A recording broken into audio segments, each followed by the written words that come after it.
Bismillahirrahmanirrahim. Assalamualaikum warahmatullahi wabarakatuh. Alhamdulillahi rabbil alamin. Wabihi nasta'inu ala umurid dunya waddin. Assalatu wassalamu ala ashrafil anbiya'i wal mursalin, nabiyyina wa maulana wa syafi'ina Muhammadin sallallahu alaihi wasallam wa ala alihi wa ashabihi wa man ittaba'ahu wa man sara ala nahjihi ila yaumil qiyam. Asyhadu an la ilaha illallah wa asyhadu anna Muhammadan abduhu wa rasuluh alladzi la nabiyya wa la rasula ba'dah. Amma ba'du, faqur rabbi zidni ilma warzuqni fahma. Allahumma iftah lana hikmataka wanshur alaina rahmataka min khazaini rahmatika ya arhamar rahimin. Allahumma hdina wahdi bina wahdin nas jami'a waj'alna sababan liman ihtada. Allahumma amin. Ikhwani a'azakumullah, saudara-saudaraku yang sama-sama mengharapkan ridha Allah Subhanahu wa taala, marilah kita semuanya senantiasa memuja dan memuji hanya kepada Allah Subhanahu wa taala yang senantiasa melimpahkan segala nikmatnya kepada kita. Nikmat lahir berupa kesehatan, kita masih bisa melihat, kita masih bisa mendengar, kita masih bisa bernafas. Ini nikmat lahir. Ataupun nikmat batin, Allah Subhanahu wa taala tanamkan pada hati kita, pada fikiran kita. Bahkan Allah jadikan darah dan daging kita sesuai dengan ajaran-ajaran Islam. Sampai hari ini Allah Subhanahu wa taala masih menjadikan kita semuanya orang-orang beriman. Semoga iman kita iman yang sebenar-benarnya iman. Sampai hari ini Allah masih menanamkan takwa pada jiwa kita. Semoga kita termasuk orang-orang yang bertakwa sebenar-benarnya takwa. Allahumma amin. Salawat dan salam semoga senantiasa tercurah kepada Rasulullah sallallahu alaihi wasallam, kepada keluarganya, para sahabatnya, tabi'in, atba'ut tabi'in, dan kepada siapa saja, bahkan orang Cilamaya, ya, orang Indonesia, ketika mereka berpegang teguh kepada Al-Quran dan Sunnah Nabi sallallahu alaihi wasallam. Semoga hidup kita semuanya diberikan keberkahan oleh Allah Subhanahu wa taala. Semoga mati kita ada dalam kondisi syahid, husnul khatimah. Semoga Allah Subhanahu wa taala akan menjadikan kita semuanya di antara orang-orang yang akan dipertemukan dengan Rasulullah sallallahu alaihi wasallam dan mendapatkan syafaatul uzma darinya. Allahumma amin. Ya Allah, bukakan pintu-pintu ilmu, pintu-pintu hikmah kepada kami semuanya. Jadikan kami orang-orang yang semakin bertambah ilmu, bertambah pula taqarrub kami kepada Engkau. Jadikan kami orang-orang yang semakin bertambah ilmu, bertambah pula mahabbah kepada Islam, bertambah pula semangat kami untuk senantiasa melaksanakan isi kandungan Al-Quran dan sunnah Nabi-Mu, Nabi Muhammad sallallahu alaihi wasallam. Allahumma amin. Ikhwani a'azakumullah, saudara-saudaraku yang sama-sama mengharapkan rahmat Allah Subhanahu wa taala. Pada kesempatan kali ini kita akan mentadabburi surat Ibrahim ayat 24-25 yang barusan kita baca. A'udzu billahi minasyaitonir rajim. Bismillahirrahmanirrahim. Alam tara kaifa daraballahu mathalan kalimatan thayyibatan kasyajaratin thayyibah asluha thabitun wa far'uha fis sama. tu'ti ukulaha kulla hinin biizni rabbiha wa yadribullahu al-amthala lin-nasi la'allahum yatadhakkarun. Alam tara, apakah engkau tidak memperlihatkan? Apakah engkau tidak melihat? Apakah engkau tidak memperhatikan? Apakah engkau tidak melakukan observasi? Apakah engkau tidak melakukan penelitian? Kaifa daraballah, bagaimana Allah mengumpamakan? Kaifa daraba Allahu, bagaimana Allah menjadikan masalan, perumpamaan. Kalimatan thayyibah, kalimah thayyibah, perkataan yang baik. Perkataan yang baik di sini secara umum disebutkan oleh Allah Subhanahu wa taala. Imam Ibnu Katsir rahimahullah menjelaskan kalimah thayyibah itu adalah la ilaha illallah. Yang lain menjelaskan kalimah thayyibah itu adalah subhanallah walhamdulillah wa la ilaha illallah wallahu akbar. Dan masih banyak yang dimaksud dengan kalimah thayyibah itu. Kasyajaratin thayyibah, persis seperti pohon yang baik. Asluha thabitun, akarnya menancap ke bawah, ke bumi. Wa far'uha fis sama, dan tangkainya menjulang tinggi ke langit. Tu'ti ukulaha kulla hinin biizni rabbiha, pohon yang baik itu dia berbuah. Kapan berbuahnya? Kulla hinin, sepanjang masa. Biizni rabbiha, dengan izin Tuhannya, yaitu Allah Subhanahu wa taala. Wa yadribullahu al-amthala, dan Allah jadikan al-amthal, perumpamaan-perumpamaan itu, linnasi, bagi seluruh manusia, la'allahum yatadzakkarun, agar mereka yatadzakkarun, ingat.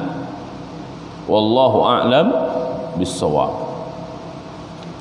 Saudaraku yang dirahmati Allah Subhanahu wa taala, ayat ini adalah ayatul amsal, di antara ayat-ayat amsal, ayat-ayat perumpamaan. Allah Subhanahu wa taala mengumpamakan kalimah thayyibah itu seperti pohon yang baik.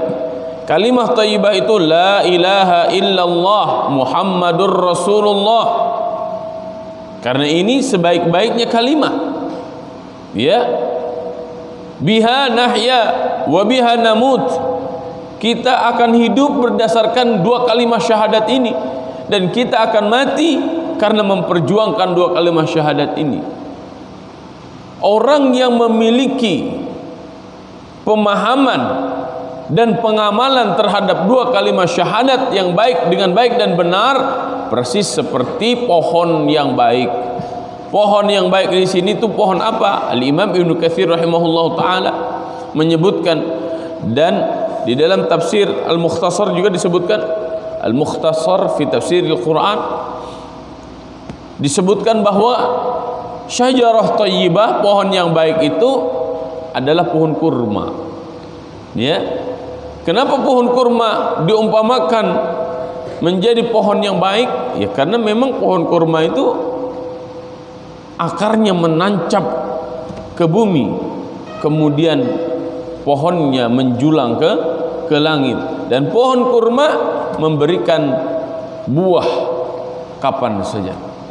Tu'ti ukulaha kulla hinin biizni rabbiha, kurmanya menjadi makanan yang tahan lama, sehingga jika kita ingin berbicara tentang ketahanan pangan, maka tanamlah pohon kurma. Ya Kang, emang pohon kurma tumbuh di Indonesia? Ya tumbuh. Cari pohon kurma yang jenis kurmanya kurma tropis. Ya. Karena kurma itu masih sejenis dengan keluarga palem, iya kan? Sawit juga masih sama keluarga palem-paleman. Ya.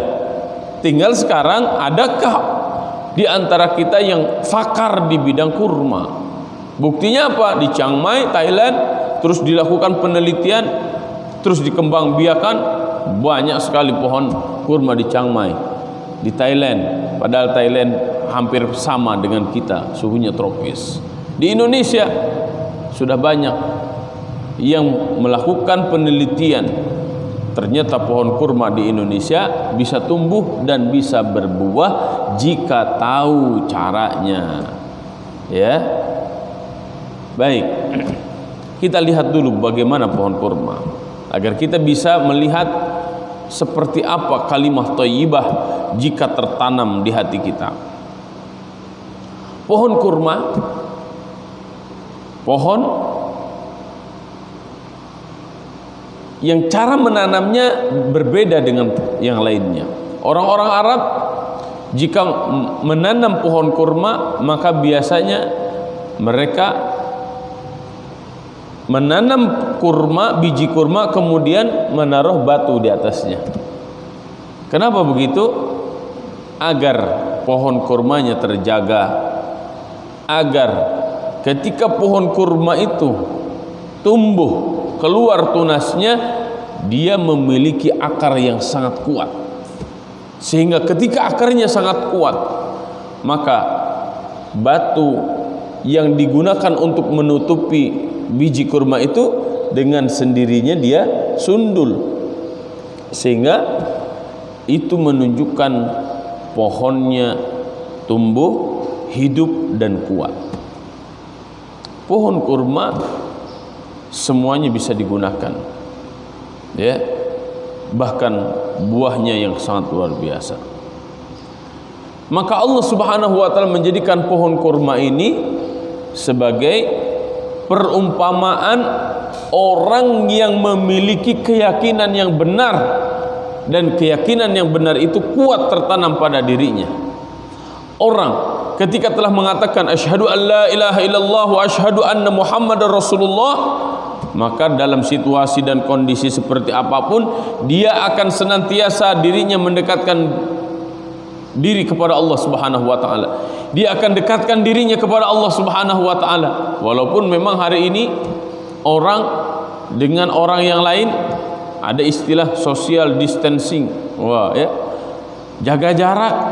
Tapi ingat, kepada Allah jangan pernah jaga jarak.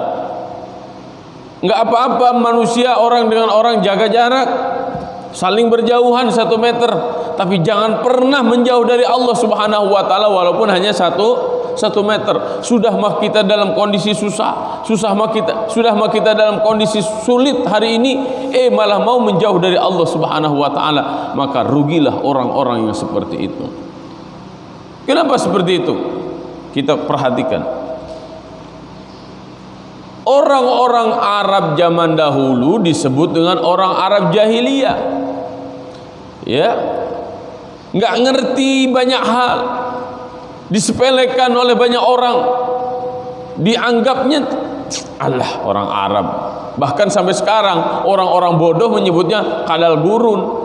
Pergi ke Arab sana. Kenapa? Cara berpikirnya bodoh. Ya.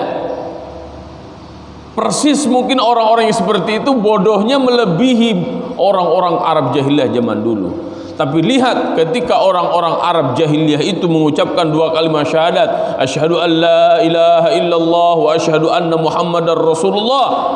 Orang-orang Arab jahiliyah itu hanya dalam waktu beberapa hari, beberapa bulan, beberapa tahun, hanya 23 tahun, orang Arab semuanya yang tadinya dihinakan, maka orang-orang Arab menjadi orang-orang yang dimuliakan oleh Allah Subhanahu wa taala.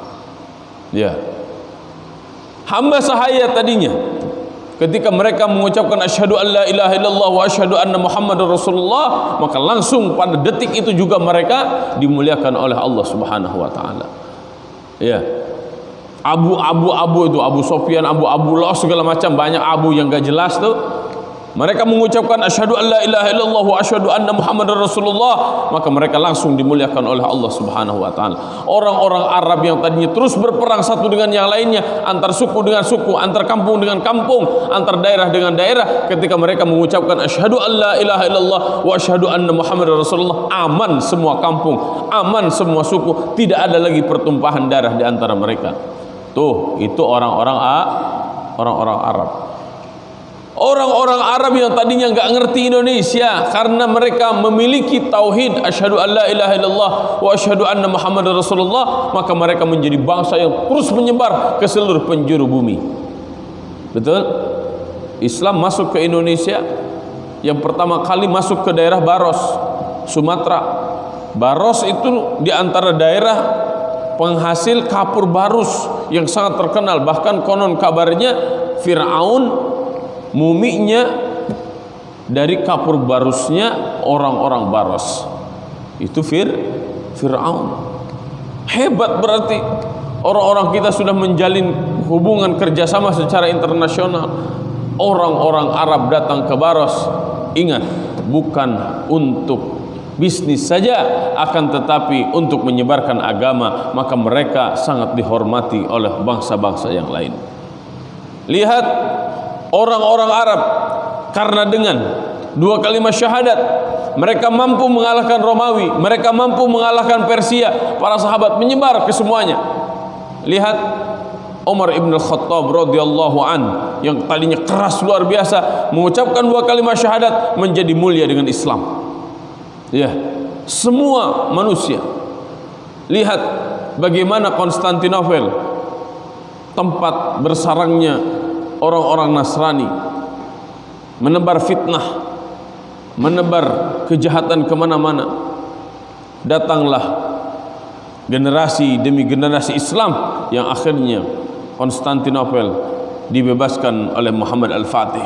Jika tidak ada la ilaha illallah Muhammad Rasulullah, mungkin tidak akan pernah bisa menaklukkan Konstantinopel itu. Islam jauh dari Mekah, Islam jauh dari Madinah, tapi kenapa sampai ke kampung kita ini? Kampungnya kampung susukan. Ya, saya tambahkan dengan susukan berkah. Kata-kata berkah itu dari mana? Berkah itu terambil dari kata birkah. Birkah itu susukan, kolam. Tapi ketika disebut barokah sudah lain maknanya. Maksudnya apa? Susukan itu tempat air, airnya akan membawa keberkahan. Kenapa? Karena jika satu tempat sudah terus-menerus dibacakan Al-Quran, maka yang tadinya tempat itu tempat yang jauh dari keberkahan akan dirubah oleh Allah Subhanahu wa taala menjadi tempat yang penuh dengan keberkahan, insya Allah. Begitulah pengaruhnya dua kalimat syahadat pada diri seseorang. Dia akan menjadikan akar yang menghunjam ke dalam tanah. Dia akan menjadikan semangat dan motivasi dalam jiwa manusia yang akan terus beramal. Cara berpikir orang-orang yang tertanam dua kalimat syahadat pada dirinya bukan apa yang saya dapatkan, akan tetapi apa yang saya berikan. Orang-orang yang di hatinya ada dua kalimat syahadat, yang mereka pikirkan adalah kebaikan apa yang akan dia sebarkan, bukan kebaikan apa yang saya dapatkan. Orang-orang yang di hatinya tertanam dua kalimat syahadat, yang terpikir hanya kebaikan, kebaikan, kebaikan, kebaikan. Apa yang dia bisa berikan, apa yang bisa dia lakukan, bukan apa yang dia akan dapatkan. Sehingga tidak ada prinsip ada uang abang disayang, nggak ada uang abang ditendang. Ya, dalam keluarganya yang dipikirkan itu bukan hanya sekedar makan, tapi yang dipikirkan adalah apakah agama ini, Islam ini masih ada pada dirinya, masih ada pada keluarganya. Dan kebahagiaan orang-orang yang benar dua kalimat syahadatnya adalah ketika mereka masih bisa beribadah bersama-sama kepada Allah Subhanahu wa taala, sehingga rumahnya menjadi surga sebelum surga yang sebenarnya. Ingat, ketika hidup kita hanya sekedar memperhatikan makan, memikirkan makan, tidak pernah memikirkan Islam, maka apa bedanya kita dengan binatang? Lihat binatang, kesehariannya hanya sekedar makan, makan, makan, makan, makan, makan. Tapi orang yang di hatinya tertanam benar dua kalimat syahadat, maka dia akan senantiasa berjuang, memperjuangkan agama. Dia akan mengajak orang-orang yang di keluarganya, dia akan mengajak orang-orang yang ada di tetangganya bersama-sama tunduk dan patuh hanya kepada Allah Subhanahu wa taala. Ini awal dari kebahagiaan baik di dunia ataupun di akhirat. Tu'ti ukulaha kulla hinin. Jika di satu masyarakat ingin aman, ingin tentram, ingin sejahtera, gampang. Tegakkan Islam, ajarkan Islam, laksanakan Islam, praktekkan Islam. Inilah yang disebut dengan tu'ti ukulaha kullahinin. Sok kalau santri nyantrinya bener, pika keheleun teu. Kalau kalian sebagai santri belajar bener, luar biasa, bangga semua orang. Luar biasa. Sampai hari ini banyak orang yang menulis di kaosnya, menantu idaman itu santri. Luar biasa. Kenapa? Udah terbukti. Kalau nggak ngerti agama, nyusahin. Tapi kalau ngerti agama, akan membawa kebahagiaan, baik pada dirinya, pada keluarganya, pada kampungnya, bahkan pada bangsa dan negaranya. Tu'ti ukulaha kullahinin bi'izni rabbiha. Orang yang tertanam 2 kalimat syahadat di dalamnya, maka dia akan terus menebar kebaikan kepada semua orang. Jika kita yang terpikirkan bukan menebar kebaikan, tapi terus membuat kerusakan, susah untuk diatur, susah untuk diajak melakukan kebaikan, kita harus tanyakan, jangan-jangan kita sudah mengaku Islam, tapi Islam tidak ada di hati kita, Islam tidak ada di pikiran kita. Kita sudah menulis di KTP kita Islam agamanya, tapi Islam hanya sebatas di KTP saja, tidak ada pada jiwa dan raga kita semuanya. Maka oleh karena itu, mumpung kalian masih ada di pesantren, pahami Islam dengan baik, pahami Islam dengan benar, tanamkan betul 2 kalimat syahadat pada jiwa dan raga kita semuanya, karena itu adalah modal utama kalian semua. 2 kalimat syahadat, asasul inkilab, awal mula perubahan total.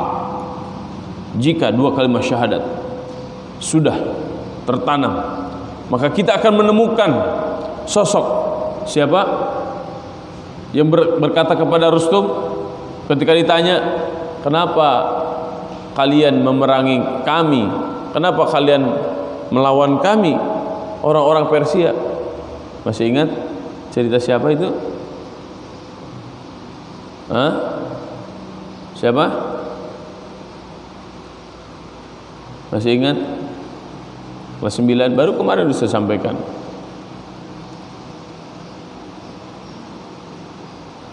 Masih ingat? Kelas 8, masih ingat? Maka sahabat itu menjawab, kami memerangi kalian wahai orang-orang Persia, bukan karena kami ingin harta, bukan karena kami ingin jabatan, bukan, karena kami ingin membebaskan manusia dari penghambaan terhadap manusia, sehingga mereka hanya beribadah kepada yang telah menciptakan manusia. Hanya itu. 2 kalimat syahadat akan menjadikan kita semuanya berjalan lurus. Berjuang bukan karena harta, berjuang bukan karena ingin jabatan, tapi berjuang karena ingin dirinya, ingin keluarganya, ingin seluruh masyarakatnya, ingin seluruh manusia yang ada di jagat raya ini ruku dan sujud hanya kepada Allah Subhanahu wa ta'ala.